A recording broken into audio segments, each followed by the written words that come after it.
சென்னை ஆவடி திருமலை நகர் பகுதியில் கட்டுமானத் துறையில் கடந்த 15 வருடங்களாக புகழ்பெற்று விளங்கக்கூடிய விகே பில்டர்ஸ் நிறுவனத்தின் சிறப்பினை இன்றைய தகவல் உலா நிகழ்ச்சியில் நேயர்களுக்கு வழங்குகிறோம். இந்நிறுவனத்தின் உரிமையாளர் திரு பாண்டியன் அவர்கள் இந்நிறுவனத்தின் சிறப்பினை குறித்து நேயர்களுக்கு விளக்குகிறார்.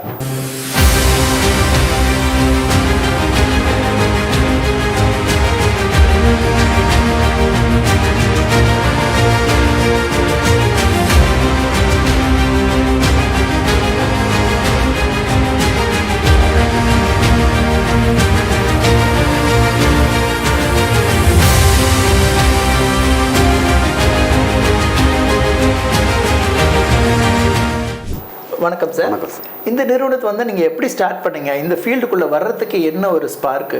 நம்ம இது ஸ்டார்ட் பண்ணி 16 வருஷம் ஆகுது சார். சரிங்க. நம்ம எல்என்டியில் ஒர்க் பண்ணிட்டு இருந்தோம் ஃபஸ்ட்டு. ஓகே. அங்கேருந்து பண்ணிட்டு இருக்கும்போது அதுலேருந்து எல்என்டி இன்ஜினியர்ஸுங்க அவங்க வீடு கட்டுற ஒர்க் அதெல்லாமே நம்மகிட்ட கொடுத்து மெயின்டெனன்ஸ் பார்க்க சொன்னாங்க. ஸோ அதுலேருந்தே ஒரு 2 வருஷம் அந்த ஒர்க்கே பண்ணிட்டு இருந்தோம். அதுக்கப்புறம் அங்கேருந்தே நமக்கு ஒரு ப்ராஜெக்ட் கிடச்சிது. அதை பண்ணும்போது சரி நம்ம இப்படி பண்ணிட்டு இருக்கோமே, நல்லா பண்ணிட்டு இருக்கோமே, ஜனங்களுக்கு நிறைய நல்லா பண்ணணும்ன்ட்டு அதுலேருந்து அங்கே வேலை வந்துட்டு நம்ம தனியாக நம்ம பண்ணால் என்ன, ஜனங்களுக்கு நல்லா பண்ணி கொடுத்தா என்ன அப்படின்ட்டு நாங்கள் தனியாகவே பண்ண ஆரம்பிச்சிட்டோம். விகே பில்டர்ஸ்ன்னு சொல்லிட்டு பேர் வச்சுட்டு நாங்கள் அது தனியாக ஒரு கம்பெனி வச்சுட்டு ரன் பண்ணிட்டு இருக்கோம். ஓகே. மிகப்பெரிய ஒரு நிறுவனத்தில் நீங்கள் ஒர்க் பண்ணி நிறைய எக்ஸ்பீரியன்ஸை கெயின் பண்ணிவிட்டு அதன் மூலிமா நீங்கள் இந்த துறைக்கு வந்திருக்கீங்க. Very good. உங்களுடைய ஸ்பெஷாலிட்டி என்ன சார்? சார் நம்ம எப்படின்னு கேட்டிங்கன்னா மற்ற பில்டர்ஸுங்க மாதிரி இல்லாமல் ஸோ நம்ம யாரையும் இறக்கி ஏற்றி அப்படிலாம் சொல்ல வரல. நம்ம பண்ணுறதை நல்லா பெஸ்ட்டாக கொடுக்கணும். எல்லா பில்டரும் பார்த்தீங்கன்னா காமனாக வீடு கட்டணுன்றது தான் அவங்க மெயின் செட்டிங். நம்ம எல்என்டியில் என்ன நம்ம எடுத்துக்கிட்டோன்றதை எல்லாருக்கும் நம்ம ஷேர் பண்ணணும் அப்படின்றத நமக்கு பண்ணுறோம். ஓகே. இப்போ பார்த்தீங்கன்னா நிறைய பில்டர்ஸ் இருக்கிறாங்க. நம்ம விகே பில்டர்ஸ் ஏன் சூஸ் பண்ணணும்? ஸோ இது என்னன்னு கேட்டிங்கன்னா எல்லா பில்டர்ஸும் பண்ணுறது நார்மல் வீடு பண்ணுறாங்க இல்லைங்களா, இதில் இல்லாத ஒர்க்கெல்லாம் நம்ம பண்ணி கொடுக்கணும். பெரிய பெரிய கன்ஸ்ட்ரக்ஷனில் என்னென்ன ஒர்க்கெல்லாம் பண்ணுவாங்க அதை நார்மல் வீட்டில் பண்ண மாட்டாங்க. ஓகே. ஸோ நார்மலாக வீடுன்றது ஒரு 3rd floor வரைக்கும் போதுமானதுன்னு நினைப்பாங்க. 15 மாடி 20 மாடி கட்டக்கூடிய வீட்டுக்கு என்னென்ன நம்ம பண்ணுவோமோ அதை நம்ம இந்த 3rd floor 4th floorக்குள்ளவே நம்ம பண்ணக்கூடிய அளவுக்கு நம்ம பண்ணி கொடுத்துட்ருக்கோம். ஓகே. ஸோ அந்த எக்ஸ்பீரியன்ஸை வச்சுட்டு நீங்கள் அதை நம்ம ரெசிடென்ஷியல்லையும் இது பண்ண பார்க்கலாம். ஆமாம் ஆமாம். ஓகே. ஸோ எவ்வளோ ப்ராஜெக்ட்ஸ் நீங்கள் பண்ணியிருக்கீங்க? நம்ம பண்ணியிருக்கோம் சார். ஒரு 100-150 ப்ராஜெக்ட் கிட்ட நம்ம பண்ணியிருக்கோம். ஓ, எங்கெங்கெல்லாம் பண்ணியிருக்கீங்க? சென்னை ஃபுல்லாக எல்லா இடத்துலையும் பண்ணியிருக்கோம் சார். ஸோ நம்ம குறிப்பிட்டு இந்த ஏரியா அப்படின்னு நம்ம சொல்ல முடியாது. அந்த ஏரியாலே கிட்டத்தட்ட இப்போ போரூர் எடுத்துக்கிட்டிங்கன்னா போரூர்லேயே ஒரு 40-50 வீடு கிட்ட பண்ணியிருக்கோம். ஸோ எப்படின்னா ஒரு வருஷத்தில் அங்கே ஒரு 2 ஒர்க்கு, மறு வருஷத்தில் அந்த மாதிரி டிஃப்ரெண்ட்டாக இருக்கும். ஓகே. சென்னை ஃபுல்லாக எல்லா இடத்துலையும் பண்ணியிருக்கோம் நம்ம. ஸோ இந்த இடம் தான் நம்ம பண்ணுவோம், அந்த இடம் தான் பண்ணுவோம் அப்படின்ட்டு நம்ம கிடையாது. ஒரு சில பில்டர் பார்த்தீங்கன்னா இந்த இடத்துல தான் பண்ணுவோம், எங்கள் சர்க்கிள் மட்டும் தான் பண்ணுவோம் அப்படின்வாங்க. நம்ம அப்படி கிடையாது, எல்லா இடத்துலையுமே நம்ம பண்ணி கொடுக்குறோம். சென்னை ஃபுல்லாக எல்லா இடத்துலையும் பண்ணுறோம். ஓகே.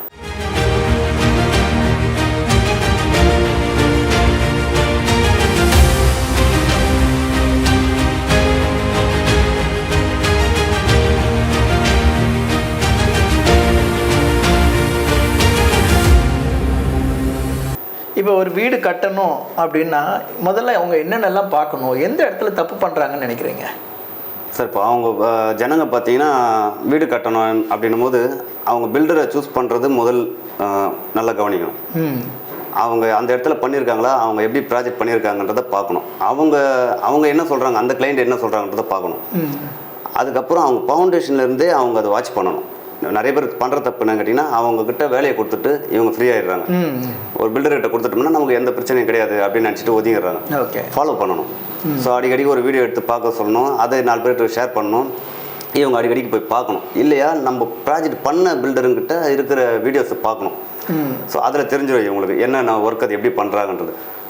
இவங்க பெயிண்டிங்கு, டைல்ஸ் இந்த மாதிரி ஒர்க்கை தான் அதிகமாக பார்க்குறாங்க தவிர ஃபவுண்டேஷன் எப்படி இருக்குது, பில்டிங்கோட ஸ்ட்ரென்த் எப்படி இருக்குது அதை யாரும் பார்க்குறதில்ல.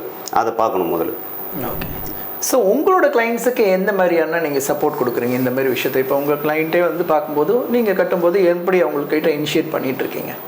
அவங்க வரும்போது அவங்களுக்கு கன்ஸ்ட்ரக்ஷன் பற்றி எதுவுமே தெரியாது. அவங்களுக்கு தெரிஞ்சதெல்லாம் வீடு கட்டணுன்றது மட்டும்தான். வீடு கட்டி குடி போகணும் அப்படின்றது கனவு. நம்ம என்ன பண்ணுவோம்னு கேட்டிங்கன்னா இதில் இருக்கிற மொத்த டீட்டெயில்ஸும் அவங்களுக்கு சொல்லுவோம். ஸ்டார்டிங் என்ன பண்ணுவோம், நம்ம காலங்குழி எடுக்கிறது, அந்த பள்ளம் எடுக்கிறதுலேருந்து ஃபினிஷிங் பண்ணுற வரைக்கும் என்னென்னன்றதை அவங்களுக்கு நம்ம தெரியப்படுத்திடுவோம். தெரியப்படுத்தும் போது ஸ்டார்டிங்கில் தெரியப்படுத்திட்டோம்னா அவங்க அதை என்ன பண்ணுவாங்கன்னு கேட்டிங்கன்னா மற்ற இருக்கிறவங்ககிட்ட வீடு கட்டினவங்ககிட்ட போயிட்டு அதை பற்றி கேட்டு தெரிஞ்சுப்பாங்க. தெரிஞ்சுக்கிட்டு அதை ஃபாலோ பண்ணிகிட்டே வருவாங்க. ஒரு வீடு அவங்க நம்மக்கிட்ட கட்டிட்டாங்கனாவே அவங்களுக்கு மொத்த டீட்டெயில்ஸுமே அவங்களுக்கு தெரிஞ்சிடும். ஸோ ஃபவுண்டேஷன் போடுறதுலேருந்து ராடோட ஸ்ட்ரக்சர் எல்லாமே நம்ம அவங்களுக்கு வந்து ஷேர் பண்ணிவிடுவோம். அப்போ நமக்கு தெரிஞ்சது அவங்களுக்கு தெரிஞ்சுக்கிட்டா தான் அவங்க அதை பற்றி தெரிஞ்சிக்க முடியும். வீடுன்றது இதுதான்றது அவங்களுக்கு தெரிஞ்சிடும். ஸோ 4 பக்கம் செவர் போட்டுட்டு தளம் போட்டுட்டா வீடுன்றாங்க நினச்சிக்கிறாங்களே, அது அப்படி கிடையாது. இதில் இவ்வளோ விஷயம் இருக்குது, இதுதான் வீடுன்றது அவங்களுக்கு தெரிஞ்சால் மட்டும்தான் அதில் வாழும்போது அவங்க அதை ஃபீல் பண்ண முடியும். ஓகே. இப்போ கரண்ட்லி எங்கெங்கெல்லாம் நம்மளுடைய ப்ராஜெக்ட்ஸ் போயிட்டுருக்கு?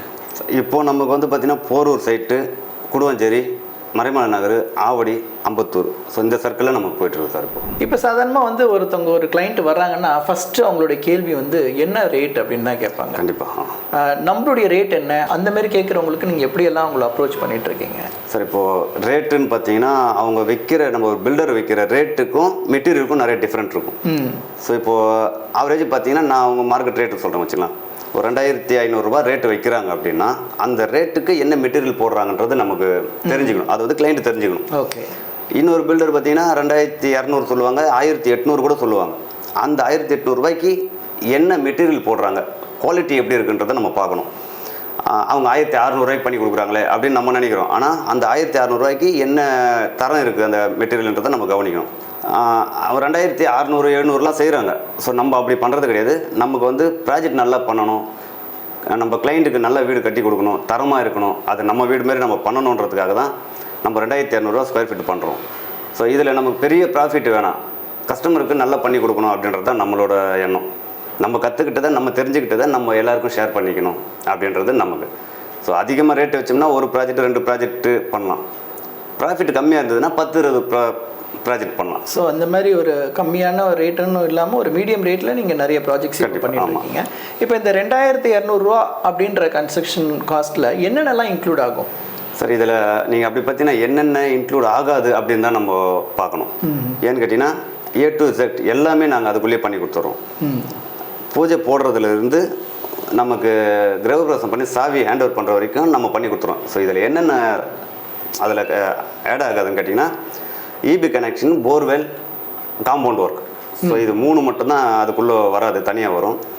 மற்ற எல்லாமே நம்மளே பண்ணி கொடுத்துட்றோம். அவங்களுக்கு ஒரு கொட்டேஷன் கொடுத்துருவோம். அதில் எல்லாமே இருக்கும். என்னென்ன நம்ம மெட்டீரியல் போடுறோம், என்னென்ன பண்ணுறோன்றது மொத்த டீட்டெயில்ஸும் அதிலே கொடுத்துருப்போம். ஒரு மெட்டீரியல் வரும்போது அவங்க செக் பண்ணிக்கலாம். அதில் இவங்க கரெக்டாக பண்ணுறாங்களான்றதை செக் பண்ணிக்கலாம். சில பில்டர் பார்த்திங்கன்னா போடுற மெட்டீரியல் ஒன்று இருக்கும், பண்ணுறது ஒன்று இருக்கும். ஸோ நம்ம அந்தமாரி பண்ணுறதில்ல. என்ன மெட்டீரியல் போட போகிறோன்றதை கிளைண்ட்டை கூப்பிட்டு போயிட்டு கடையிலேயே உட்கார வச்சு அவங்களே சூஸ் பண்ணி கொடுக்குறத நாங்கள் அப்படியே பண்ணி கொடுக்குறோம். ஸோ ஆரம்பத்திலேயே அக்ரிமெண்ட்லேயே நீங்கள் மென்ஷன் பண்ணிடுறீங்க, அக்ரிமெண்ட் பிராண்டு இந்த ப்ராடக்ட் தான் வந்துடும். ஆமாம், அப்படிங்கிறத நீங்கள் முன்னாடியே அதிலே முதலே பண்ணிவிடுவோம். ஓகே. ஏன்னா அதுக்கப்புறம் நம்ம வந்து யாருக்குமான கஷ்டம் இருக்கக்கூடாது இல்லையா? நம்ம என்ன இதுதான் பண்ணுறோன்றது நமக்கு அவங்களுக்கு தெரிஞ்சிடணும். அதை அவங்க ஃபாலோ பண்ணிகிட்டு இருக்கணும். நம்ம மாற்றி போட்டு நம்ம எதுவும் பண்ணிடக்கூடாதுன்றது தான். ஓகே. இப்போ வீடுன்னு பார்த்தீங்கன்னா வீட்டுக்கு வந்து இன்டீரியர் ரொம்ப முக்கியமானது. அதில் உங்களுடைய போர்ஷன் ஏதாவது இருக்குங்களா? சார், இன்டீரியர் ஒர்க்குன்னு பார்த்தீங்கன்னா நம்ம வந்து எவ்வளோ பண்ணலாம், நிறைய பண்ணலாம். நம்ம பண்ணி கொடுக்குறது வந்து பார்த்திங்கன்னா நார்மல் நம்ம வீடு கட்டும் போது நம்ம கொடுத்துன்னு போகிறதுக்கு என்னென்ன நமக்கு தேவையோ அதெல்லாம் நம்ம பண்ணி கொடுப்போம். மாடல் கிச்சன் சொல்லிட்டு ஒன்று பண்ணிக்குவாங்க. ஸோ அது வந்து இந்த டோர் ஒர்க்கு, இந்த கபோர்டு ஒர்க் கண்டிப்பாக அதெல்லாம் வந்து கிளைண்ட் பண்ணிக்கிற மாதிரி இருக்கும். நம்ம வந்து பால் சீலிங்கு இதெல்லாம் நம்ம பண்ணி கொடுத்துருவோம். அந்த இதில் இன்டீரியர் ஒர்க்குன்னு அடிஷ்னலாக வர்றது பார்த்தீங்கன்னா கபோர்டு ஒர்க்கு மட்டும்தான் கிளைண்ட் தான் இருக்கும். ஓகே. மற்ற எல்லாமே நம்ம பண்ணிக்கலாம். நம்ம எவ்வளோ பண்ணுறோன்றது செலவு பண்ணால் நிறைய பண்ணலாம் சார். ஒரு வீட்டுக்கு ஒரு 10 லட்சத்துலேயும் கட்டலாம், 10 கோடியிலையும் கட்டலாம். ஸோ அதே ஸ்கொயர் ஃபீட்லேயே ஒரு 2000 ஸ்கொயர் ஃபீட்லேயே டிஃப்ரெண்ட் நிறைய இருக்குது. அதனால் அந்த மாடல் கிச்சன்லாம் நம்மளே பண்ணி கொடுப்போம். எதுவும் நம்ம வந்து வெளியே யாருக்கிட்டையும் போய் பண்ணணுன்றதெல்லாம் இல்லை, நம்மளே எல்லா ஒர்க்கும் பண்ணி கொடுக்குறோம். அது சார்ஜஸ் மட்டும் தனியாக பண்ணி. ஓகே. ஸோ கிளைண்ட்டுக்கு வந்து வெளியில் எங்கேயும் போக வேண்டாம் அப்படின்றது ஒரு இதை நீங்களே அந்த பேர்டன் நீங்களே எடுத்துக்கிறீங்க. ஆமாம், ஏன்னா நாங்களே எல்லாத்துக்கும் நம்மக்கிட்ட ஆளுங்க இருக்காங்க, நாங்களே அது எல்லாமே பண்ணி கொடுத்துட்றோம். ஓகே. நீங்கள் வெளியே போனீங்கன்னா அவங்க வெளியே போனாங்கன்னா இப்போ வந்து ஒரு 1000 ரூபா ஆகுதுன்னா நம்மக்கிட்ட வந்து ஒரு 700 ரூபாயிலே முடிச்சிடலாம். ஸோ நாங்கள் ரெகுலராக வேலை கொடுக்குறோம் எங்கள் ஆட்களுக்குன்றதுனால எங்களுக்கு கொஞ்சம் பெஸ்ட்டாக பண்ணி கொடுப்பாங்க கம்மியாக. ஓகே. இப்போ பார்த்தீங்கன்னா இப்போ வீடு கட்டணும் அப்படின்னு ஒருத்தவங்க வரும்போது நிறைய இந்த அப்ரூவல் இந்த மாதிரி இஷ்யூஸ் இதெல்லாம் கொஞ்சம் யோசிப்பாங்க. இதுக்காகவே மக்கள் நிறைய பேர் ஃப்ளாட்ஸுக்கெல்லாம் போகிறது குறித்து கூட நான் கேள்விப்பட்டிருக்கேன். அந்த மாதிரி கைடன்ஸு ஹெல்ப் எல்லாம் பண்ணிட்டு இருக்கீங்க? கண்டிப்பாக சார். அது பார்த்தீங்கன்னா இப்போ அவங்க வந்து ஒரு ஃப்ளாட் எடுத்துகிட்டு வராங்க, எங்களுக்கு வந்து இங்கே வீடு கட்டி கொடுக்கணும் அப்படின்னு கேட்கும்போது நாங்கள் எடுத்தோமா அது வீடு கட்டி கொடுத்தோமா நம்ம 10 ரூபா எடுத்துக்கிட்டோமா போனோமா அப்படின்னு நாங்கள் பண்ண மாட்டோம். அந்த டாக்குமெண்ட்டை வாங்கி நாங்கள் செக் பண்ணுவோம் ஃபஸ்ட்டு.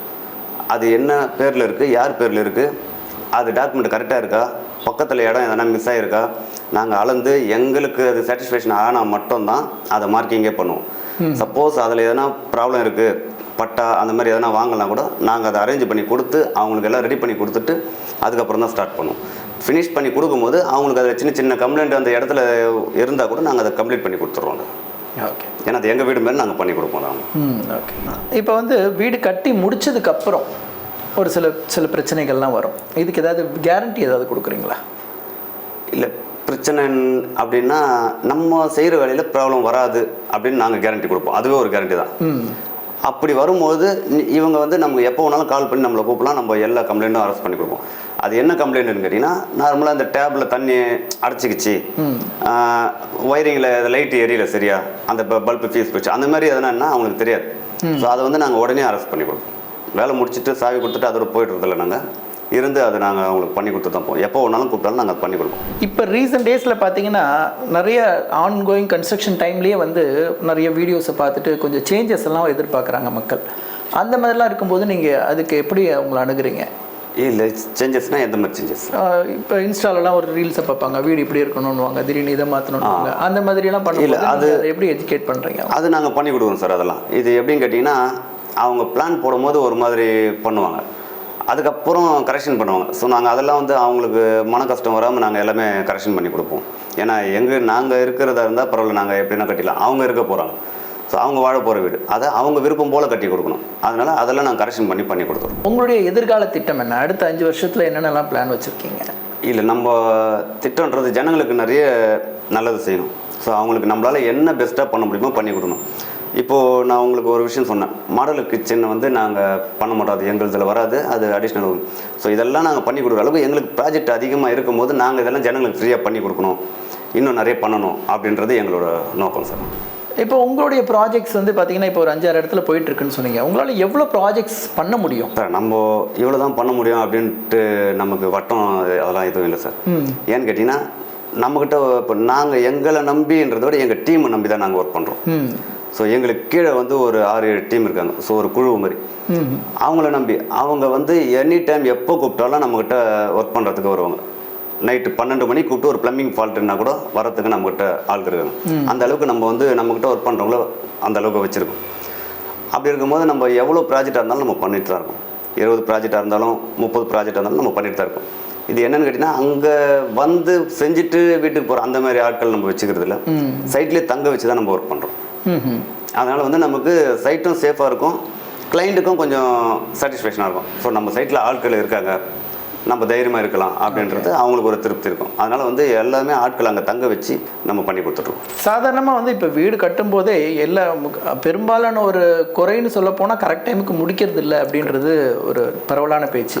நம்மளுடைய ப்ராஜெக்ட்ஸ் பற்றி அதனுடைய டைம் ஃப்ரேம் பற்றி கொஞ்சம் சொல்லுங்களேன் சார். இப்போது கரெக்ட் டைமுக்கு ப்ராஜெக்ட்டை முடிக்கிறது இல்லை அப்படின்னு பார்த்தீங்கன்னா, மற்ற கன்ஸ்ட்ரக்ஷன் நம்ம மற்ற பில்டர்ஸில் நம்ம கம்பேர் பண்ண விரும்பலை. ஸோ நம்ம சைடு என்னன்னு கேட்டிங்கன்னா, நம்ம போடும்போது அக்ரிமெண்ட் போடும்போதே ஒரு மாதம் எக்ஸ்ட்ரா தான் போடுவோம். ஸோ ஒரு 5 மாதம் அக்ரிமெண்ட் போடுவோம். நம்ம 4 மாதத்துலேருந்து இன்னும் ஒரு 4.5 மாதத்துக்குள்ளே நம்ம ஒர்க்கை முடிச்சு கொடுத்துருவோம். அது என்ன காரணம் கேட்டிங்கன்னா, ஆட்கள் இல்லாதனால தான் அந்த டிலே ஆகிறது. நம்மக்கிட்ட அந்த குறை இல்லை. அதனால் வந்து நம்ம சொன்ன டைமுக்கு கரெக்டாக முடிச்சு கொடுத்துருவோம். அதை பற்றி கிளைண்ட்டுங்க அவங்க கரெக்டாக அந்த டைமுக்கு கிரகப்பிரவேசம் சொன்னால் அந்த டைமுக்கு நம்ம ஒர்க் முடிச்சு கொடுத்துருவோம். ஓகே, கிரகப்பிரவேசம் பண்ணிவிட்டு நம்ம அதுக்கப்புறம் நம்ம ஒர்க் அங்கே எதுவுமே இருக்காது, அந்த மாதிரி பண்ணி கொடுப்போம். இப்போ சைட் ப்ராஜெக்ட்ஸ் அப்படின்னும் போது அவங்களுக்கு அந்த பேங்க் லோனு இதெல்லாம் வந்து ஏற்பாடு பண்ணுறதுக்கு உங்களுக்கு கண்டிப்பாக பண்ணி கொடுங்க, எல்லாம் பண்ணி கொடுப்போம் சார். ஸோ எப்படி கேட்டிங்கன்னா, அவங்க வந்து லேண்டு வச்சுருக்கோன்னு மட்டும் வந்தால் போதும், நம்மக்கிட்ட எவ்வளோ ஸ்கொயர் ஃபீட்டில் வீடு கட்டணும்னு மட்டும் வந்தால் போதும், நம்ம அவங்களுக்கு எல்லா சப்போர்ட்டும் நம்ம பண்ணி கொடுப்போம். ஸோ இந்த நிகழ்ச்சியை பார்த்துட்டு இருக்க நேயர்களுக்கு ஒரு கட்டுமானத்துறையினுடைய அதிபராகவும் ஒரு இளம் தொழிலதிபராகவும் நீங்கள் மக்களுக்கு என்ன சொல்ல விரும்புகிறீங்க சார்? இப்போது ஒரு வீடு கட்டுறோம் அப்படின்னா அது வந்து கனவு. ஸோ நம்மளோட கனவை வந்து நம்ம நினைவாக்கணும்னா நம்ம யாருக்கிட்ட கொடுக்குறோன்றதை முதல்ல பார்க்கணும். அது அந்த பில்டர் கரெக்டான்றதை நம்ம எப்படி தெரிஞ்சுக்கிறதுன்னு கேட்டிங்கன்னா, நம்ம ஒரு ப்ராஜெக்ட் நம்ம பண்ணுறோம், நம்ம வீடு கட்டுறோம்னா அந்த வீடு வந்து கரெக்டான ஆளுகிட்ட கொடுக்குறோமான்றதை பார்க்கணும். அப்படி நீங்கள் எங்கிட்ட தான் கொடுக்கணும் அப்படின்ட்டுலாம் நம்ம சொல்லலை, நீங்கள் யார்கிட்ட வேணாலும் கொடுங்க, அந்த வீடு கரெக்டான முறையில் நகருதான்றதை பார்க்கணும். ஆரம்பத்தில் இருந்து கடைசி வரைக்கும் அந்த வீடு சொன்ன மாதிரி நம்ம போயிட்டுருக்கா, நமக்கு பிடிச்ச மாதிரி போகுதான்றதையும் நம்ம பார்க்கணும்.